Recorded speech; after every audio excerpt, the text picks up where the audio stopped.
నమస్కారం వార్తలకు స్వాగతం. ముందుగా ముఖ్యాంశాలు.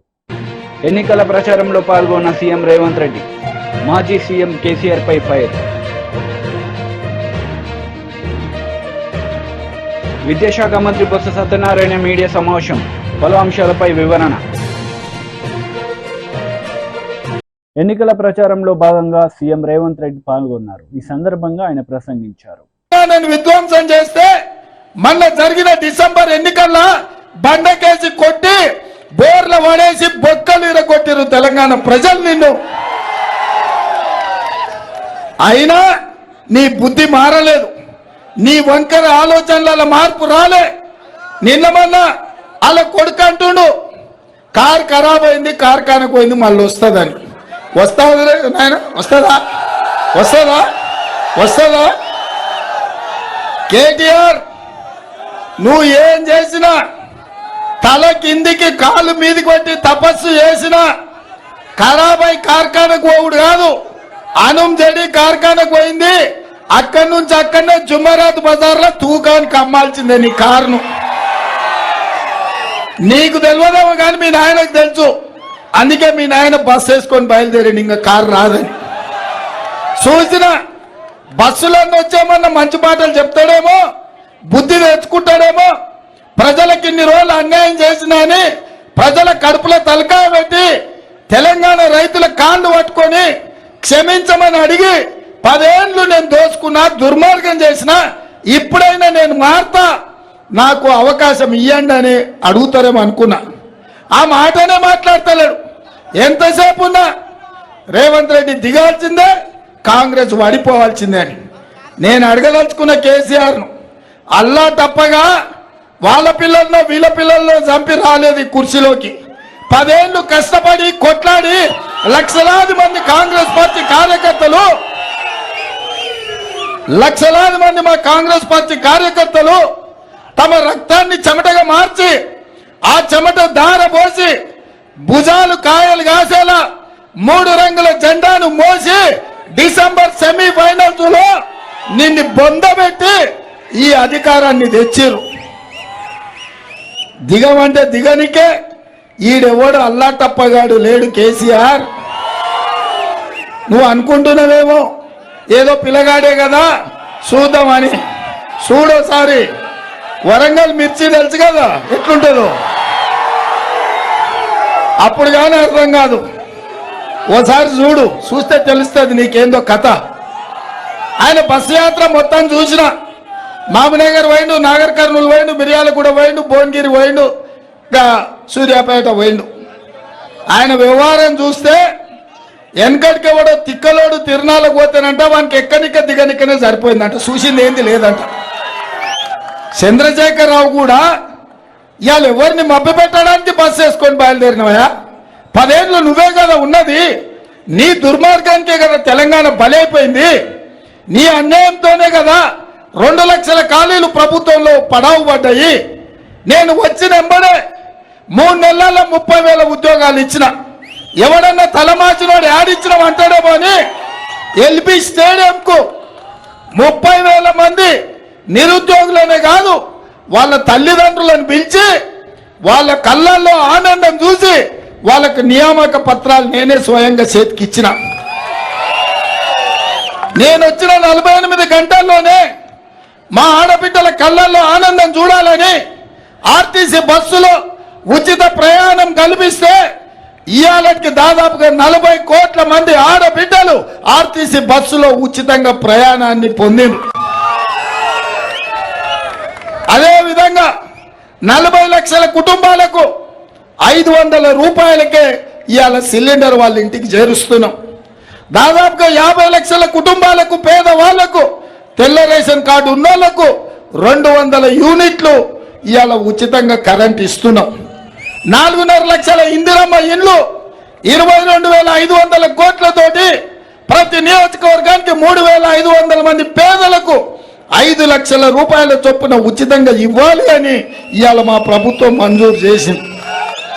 రాజీవ్ ఆరోగ్యశ్రీతోని 10 లక్షల రూపాయలు ఉచిత వైద్యానికి అందిస్తున్నాం.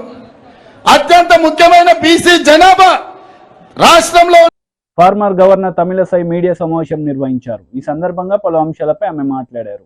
Which has been implemented by our Honorable Prime Minister Modi ji should continue.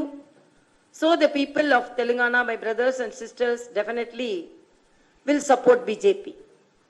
And I have a special bonding with the people of Telangana. Nobody can disconnect that bonding. Whether I was in Raj Bhavan or I am now in the party office, I have a very strong bonding with the people of Telangana. So only after completing my elections in Tamil Nadu, I came to Telangana and I am moving with the people of Telangana, and I am really very much emotionally attached to them. The way when they, even today when they meet me, they shower me with their affection. First of all, I want to convey that one, the election on the positive narratives, and another thing on the false narratives built by the opponents. First of all, I wish the people of Telangana should be benefited more by the central schemes. And our Honorable Prime Minister approximately have visited 22 times Telangana. And except 1 or 2 times politically, most of the times he visited Telangana to implement central schemes.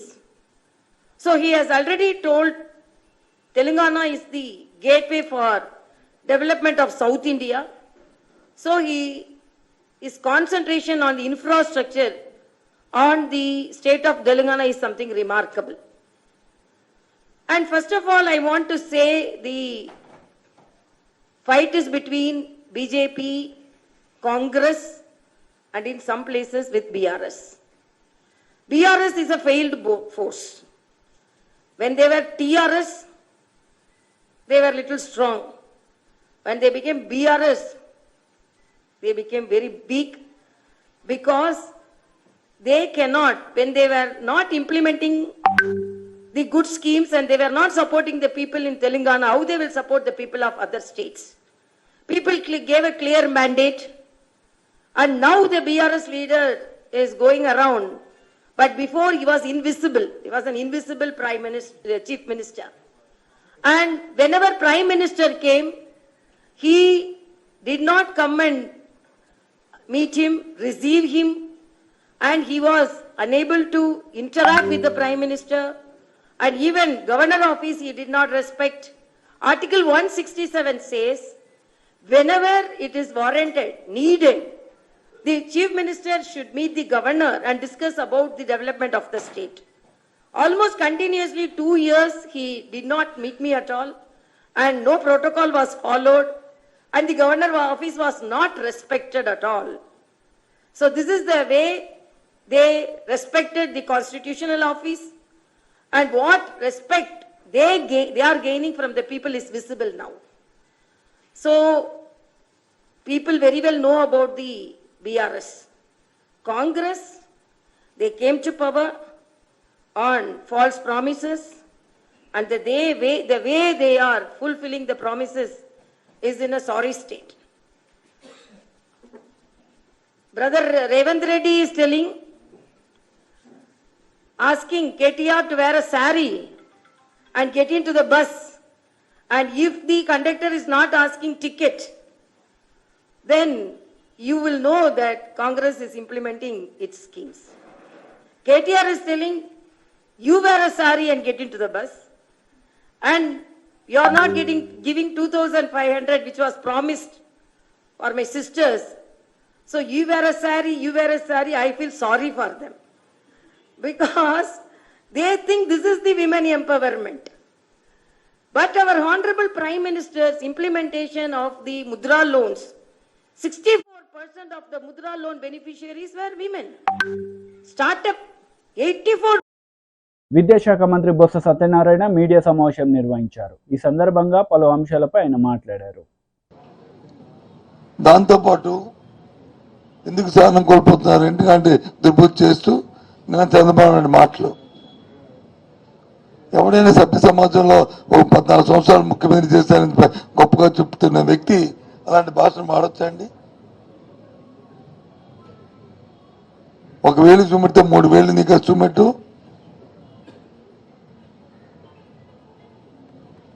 ఎవరికైనా తల్లే కదండి.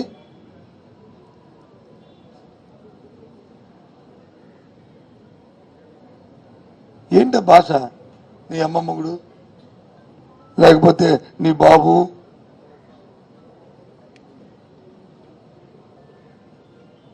ఈ పదాలన్నీ రాజకీయంలో సభ్యసభ ఆశిస్తారండి.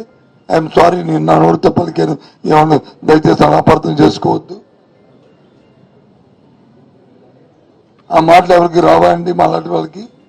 కానీ నా సభ్యత సంస్కారంగా మా నోటితో ఆ మాటలు మాట్లాడడం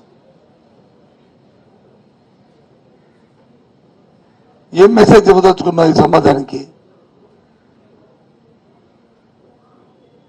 ఎలాంటి వాక్యాలు నీచమైన మాట్లాడుకుంటూ అసలు మనిషి పుట్టావా నాకు అర్థం అవట్లేదు. ఈ సమాజాన్ని ఏ రకమైన పరివర్తన చేయడానికి ప్రయత్నం చేస్తున్నావు రాజకీయంగా? మనుషులు మాట్లాడినా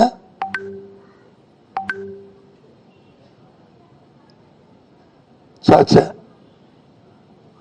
పేరెత్తడానికే చాలా అసహ్యంగా ఉంది. నీ పేరుతో ఉచ్చరించడానికి ఒక పక్క వచ్చి మేలు జరుగుతుంటే దానికి వచ్చి ఆటగంట మొక్కలెడ్డి వాళ్ళ చావులకు కారణం అవుతున్నావు. ఒక పక్క వచ్చి వాళ్ళ సర్వైవల్కి వచ్చి నిజ జీవితంలో వాళ్ళ సర్వైవల్కి వచ్చి దాన్ని అడుగుతున్నావు ఎన్నికల ఆశ పెట్టుకొని. ఒక పక్క వచ్చి మన ఆత్మగౌరవానికి సంబంధించిన అంశాలని ఆపుతున్నావు ఎన్నికల కమిషన్ తోడు పెట్టుకొని.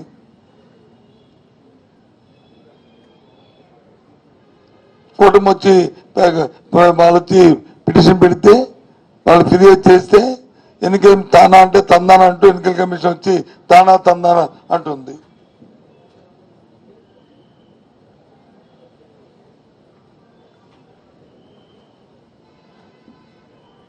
ఎన్నికల నిబంధనలకి రాజ్యాంగానికి మేమేమి వ్యతిరేకం కాదు. కానీ వాస్తవాలు పరిశీలించాలి, ఆ గ్రావిటీని పరిశీలించాలి. అంతేగాని వాళ్ళు ఫిర్యాదు ఇస్తే దానివల్ల ఈ సమాజానికి కానీ వ్యక్తులకు కానీ లేకపోతే వ్యవస్థకు కానీ నష్టం ఆలోచించకుండా వాళ్ళు చావులకు కారమవడానికి వాళ్ళు అవడం భావ్యమా?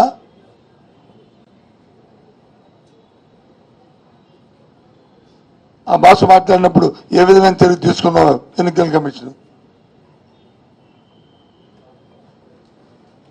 ఈ చౌక్ కారణాలకి ఏం చర్య తీసుకుంది ఎన్నికల కమిషన్?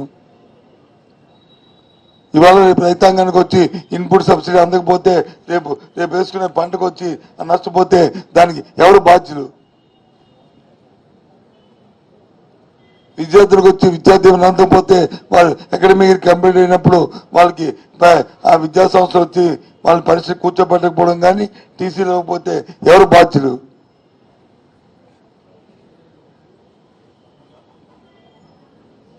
గౌరవమైన కుటుంబం వాళ్ళని గౌరవంగా మహిళ బతకాలని మరి మనుగడ సాగించాలని ఇస్తున్న చేయూత కార్యక్రమాన్ని మరి మోకాలు ఇస్తే ఆ గౌరవానికి తగ్గితే అది ఎవరు బాధ్యులు? మీ కూటమి బాధ్యులు కదా? దాని వత్తాసు పలుకుతున్న ఎలక్షన్ కమిషన్ బాధ్యులు కాదా? ఏంటిది? దేశంలో ఎక్కడ లేని విధంగా ఇక్కడ ఈ అడ్డుపెట్టాం. అదే గత ఎన్నికల్లో అయితే తెలుగుదేశం పార్టీ చేస్తే మాత్రం, ఆ కూటమి చేస్తే మాత్రం వీళ్ళు ఓకే అంటారు. చాచా అందుకే నన్ను ముఖ్యమంత్రిగా చెప్తున్నారు. అసలు ఎందుకు సహజంగా జరుగుతాయా జరగవా ఇది జరిపిస్తారా అన్న అనుమానం వ్యక్తం చేశారు. పూర్తిగా దీన్ని ఖండిస్తున్నాం. ఎన్డీఏ కూటమి నేతలు మీడియా సమావేశం నిర్వహించారు. ఈ సందర్భంగా పలు అంశాలపై వారు మాట్లాడారు. ఇవాళ ప్రభుత్వ సలహాదారులు సజ్జల గారు పరస్పరం పొంతన లేనటువంటి వ్యాఖ్యలు ప్రతిరోజు చేస్తూ ఉన్నారు. ప్రజల్ని ఏ విధంగా ఈ అంశం నుంచి పక్కదోవ పట్టించాలి, వారి వైఫల్యాలు ప్రజలకి ఏ విధంగా తెలియకుండా చేయాలి, వాళ్ళ ప్రతిపక్షాలు కానీ మీడియా కానీ గొంతెచ్చి ప్రతిరోజు కూడా ఈ చట్టం మాటున ఏ విధంగా చట్టాన్ని చుట్టంగా మార్చుకొని ప్రభుత్వ భూములు, ప్రైవేటు భూములు, అటవీ భూములు, దేవాదాయ శాఖ భూములు ఏ విధంగా లాగేసుకొని అన్యాక్రాంతం చేసుకొని తమ అనుంగ మిత్రులు అస్మదీయులు పరం చేయాలనేటటువంటి ప్రయత్నం ఏ విధంగా చేశారనేటటువంటి అంశాన్ని ప్రతిరోజు కూడా ప్రతిపక్షాలు వెలుగెత్తి చాటుతూనే ఉన్నాయి. దీన్ని ఒకరేమో మంచి చట్టం అంటారు, మరొకరేమో చట్టం అమల్లోనే లేదంటారు వీళ్ళు, వేరొకరు అమలు చేసేది కేంద్ర ప్రభుత్వం అంటారు. ముఖ్యమంత్రి కానీ, మంత్రులు కానీ, సజ్జలు కానీ ఒక్కొక్కళ్ళు ఒక్కొక్క రకంగా మాట్లాడుతుంటారు. మీరు గమనించండి, ఒక్కొక్కళ్ళు ఒక్కొక్క ఆ అంశంలో ఒక్కొక్క పాత్రను తీసుకొని ప్రతిరోజు వచ్చి వాళ్ళు మాట్లాడే విధానాన్ని కూడా మీరు గమనించండి. ఆ పాత్రదారులు వాళ్ళు ఏదైతే స్క్రిప్ట్ ఉందో ఆ స్క్రిప్ట్ ప్రకారం మాట్లాడుతూ ఉంటారు. ఇవాళ ఒక్కసారి భూములు అనేటటువంటిది రాష్ట్ర పరిధిలో ఉండేటటువంటి రెవెన్యూ శాఖకి సంబంధించినటువంటి అంశమా, లేకపోతే రెవెన్యూ శాఖని కేంద్ర ప్రభుత్వం దాన్ని తీసుకునేటటువంటి నిర్ణయాలను అమలు చేస్తుందా? ఈ యొక్క అంశం మీద కూడా అవగాహన లేని దగ్గర పలానా జగన్మోహన్ రెడ్డి గారి భూమి ఆయనది కాదు, మాది, మేము ఇంతకుముందు అక్కడ ఉండేవాళ్ళము అని నేను ఇంకా డిస్ప్యూట్ రైజ్ చేస్తే that land will immediately go in to the dispute register. Jaganmohan Reddy గారు నేలకు పీక్కున్నా కూడా ఏమీ చేయలేరు. నిజంగా ఈ చట్టం కనుక అమల్లోకి వస్తే ఇంత ఘోరంగా ఉంటుంది.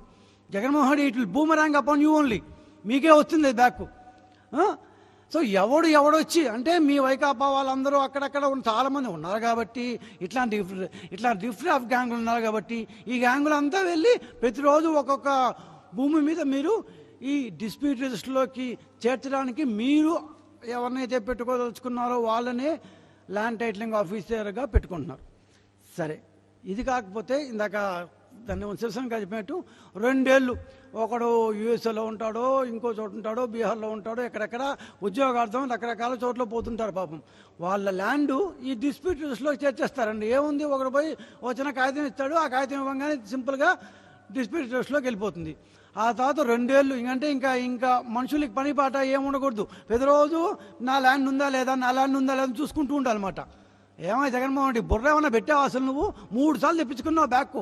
ఆ 3 సార్లు తెప్పించుకుని చూడాలి కదా. అంటే ఇక మాకు పని పాట ఏముండకూడదు, ప్రతిరోజు మా ల్యాండ్ ఉందా లేదా అని చూసుకుంటూ ఉండాలన్నమాట. సో అట్లా 2 సంవత్సరాలు కానీ అయిపోతే కంక్లూజివ్ ఎవిడెన్స్ అంట. అంటే 2 సంవత్సరాలు మాట్లాడినట్టు ఈ చట్టం ఒక నల్ల చట్టం, ప్రజా వ్యతిరేక చట్టం, ప్రజాకంటక చట్టం. ఈ చట్టం ప్రజల ఆస్తి, రాజ్యాంగ హక్కు ఆర్టికల్ 300A దోచుకునే చట్టం. ఈ చట్టంలో అనేక లోపాలన్నీ కూడా మిత్రులు దినకర్ గారు, విజయ్ కుమార్ గారు మాట్లాడారు. ఇందులో ఒరిజినల్గా ఇచ్చిన చట్టానికి మార్చి సిగ్గుమాలిన మధ్యలో ల్యాండ్ డిస్ప్యూట్ రెజల్యూషన్ ఆఫీసర్ తీసేశారు. వీళ్ళు టైటిలింగ్ ఆఫీసర్ నుంచి డైరెక్ట్ అప్పీలేట్ అథారిటీకి వెళ్ళిపోయారు. సో ఇక్కడ నీతి ఆయోగ్ అప్పీలేట్ అథారిటీకి అప్పీల్ పవర్ ఇచ్చింది, హైకోర్టుకి అప్పీల్ పవర్ ఇచ్చింది. అంటే నీతి ఆయోగ్ ఉద్దేశం ఏమిటి అని అంటే ఎక్కడా కూడా అన్యాయం జరగకూడదని. ఈయన అప్పీలేట్ అథారిటీలో అప్పీల్ ఉంచి హైకోర్టు అప్పీలేట్ అథారిటీకి తీసి పాడేశాడు, రివిజన్ ఓన్లీ ఇచ్చాడు. ఎంత దుర్మార్గం అంటే దీని ఉద్దేశం మనకు అర్థమవుతుంది. రెండవది, సిపిసి కూడా వర్తించదని చెప్తున్నాడు ఈయన. గమనించాలి, ఈ మధ్యకాలంలో సిపిసిని కానీ, ఎవిడెన్స్ యాక్ట్ని కానీ, సిఆర్పిసిని కానీ, ఐపీసీని కానీ కేంద్ర ప్రభుత్వం సవరించినప్పుడు సిపిసిలో ఏ రకమైన సవరణలు చేయకుండా యథాతథంగా పెట్టడం గుర్తులేదా మీకు? అంటే ఎంత పకడ్బందీగా సిపిసిని రూపాంతరం చేశారు. అటువంటి సిపిసిని మీరు తీసేయాలి. అలాగే ప్రభుత్వ ఉద్యోగి తప్పు చేస్తే శిక్ష వేయమంటే ఈ పెద్ద మనిషి భయభ్రాంతులు చేయడానికి కోసం ఎవరైనా రైతులు కానీ, ఆస్తి హక్కుదారులు కానీ తప్పుడు పత్రాలు చేస్తే వాళ్ళని బెదిరించడానికి కోసం శిక్ష కింద మార్చేది. టీడీపీ పోలిట్ బ్యూరో సభ్యులు వర్ల రామయ్య మీడియా సమావేశం నిర్వహించారు. ఈ సందర్భంగా సీఎం జగన్ రెడ్డిపై మండిపడ్డారు. వైజాగ్ లో ఎన్డీఏ కూటమి అభ్యర్థి మా భర్త గారు కదా, మా భర్త గారికి ఆయన మద్దతు తెలియజేస్తారు. నేను పోటీలో లేను, మా నవతరం పార్టీ వాళ్ళందరూ కూడా ఎన్డీఏ కూటమికి అభ్యర్థి భర్త గారికి మేము మద్దతు తెలియజేస్తామని ఆయన చెప్పడం జరిగింది. అలాగే బాపట్ల పార్లమెంట్ నుంచి ఎస్సీ కాన్స్టిట్యుయెన్సీ అది, ఆ పార్లమెంట్ నుంచి నల్లమాల తిరుపతిరావు గారు పోటీ చేస్తున్నారు. వారికి గాజు గ్లాసు గుర్తొచ్చింది. వారు కూడా బేషరతుగా ఎన్డీఏ కూటమి అభ్యర్థికి మద్దతు తెలియజేస్తున్నారు. అట్లాగే రాప్తాడు అసెంబ్లీ కాన్స్టిట్యున్సీ నుంచి కూడా శ్రీ బోయిన నరేష్ గారు పోటీ చేస్తున్నారు. ఆయన గాజు గ్లాస్ గుర్తు. ధర్మవరం అసెంబ్లీ కాన్స్టిట్యున్సీ నుంచి షేక్ అయాజ్ గారు పోటీ చేస్తున్నారు. ఆయనకు కూడా గాజు గ్లాస్ గుర్తుంది. అలాగే మండపేట, ఈస్ట్ గోదావరి మండపేట కాన్స్టిట్యుయెన్సీ నుంచి నందికోళ్ళ రాజు గారు పోటీ చేస్తున్నారు. ఈ రాజుగారికి కూడా బకెట్ గుర్తొచ్చింది. ఆయన బేషరతుగా తెలుగుదేశం పార్టీకి మద్దతు తెలియజేస్తున్నారు. గాజువాక అసెంబ్లీ కాన్స్టిట్యుయెన్సీ నుంచి కూడా ఎస్ సారా జ్యోతి, ఈ అమ్మాయి పోటీ చేస్తున్నారు. వీరు కూడా బకెట్ గుర్తొచ్చింది. బేషరతుగా ఎన్డీఏ కూటమికి మద్దతు తెలియజేస్తున్నారు. ఈ రకంగా ఒక రాజకీయ పార్టీ, పూర్తి పార్టీ తెలుగుదేశం పార్టీకి ఎన్డీఏ కూటమికి మద్దతు తెలియజేయడానికి ముందుకొచ్చినందుకు కూడా నేను ఆ పార్టీ అధ్యక్షులు రావు సుబ్రహ్మణ్యం గారికి ఈ రోజున పోటీ నుంచి విరమించుకొని ఎన్డీఏ కూటమికి మద్దతు తెలియజేయడం కోసం వచ్చిన ఈ అభ్యర్థులందరికీ కూడా అభినందనలు, కృతజ్ఞతలు తెలియజేస్తూ వారి గొప్పతనం ఈ రాక్షస పరిపాలనకు స్వస్తి పలకటం కోసం, జగన్మోహన్ రెడ్డి అరాచక పరిపాలన రాష్ట్రం నుంచి తరిమి కొట్టడం కోసం బేషరతుగా, జనరల్గా మాకు అది కావాలా ఇది కావాలని కోరికలు ఉంటాయి, మాకు ఏ కోరిక లేదండి. జగన్మోహన్ రెడ్డి ఓటమి మా లక్ష్యం. తర్వాత ప్రభుత్వ వ్యతిరేక ఓటు, ఒక్క ఓటు కూడా చీలిపోవటానికి లేదు. ఎన్డీఏ కూటమికి పడాలనేది మా లక్ష్యం.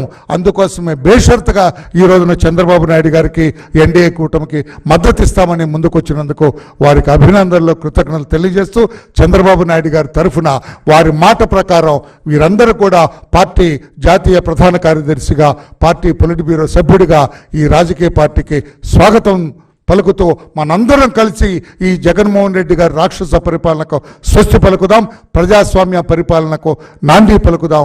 రేపు 13వ తారీఖున అందరూ కూడా ఎన్డీఏ కూటమి అభ్యర్థుల్ని గెలిపించాలి. అందులో ఈ నవతరం పార్టీ ప్రధాన పాత్ర పోషించాలని చెప్పి కూడా కోరుతూ ఆ పార్టీ అధ్యక్షులు శ్రీ రావు సుబ్రహ్మణ్యం గారిని మాట్లాడవలసిందిగా కోరుతున్నా. మైక్ తీసుకో, మైక్ దగ్గరకు పెట్టుకో, ఆ స్విచ్ ఇప్పుడు మాట్లాడాలి. మైక్ దగ్గర మీరు కూర్చోండి.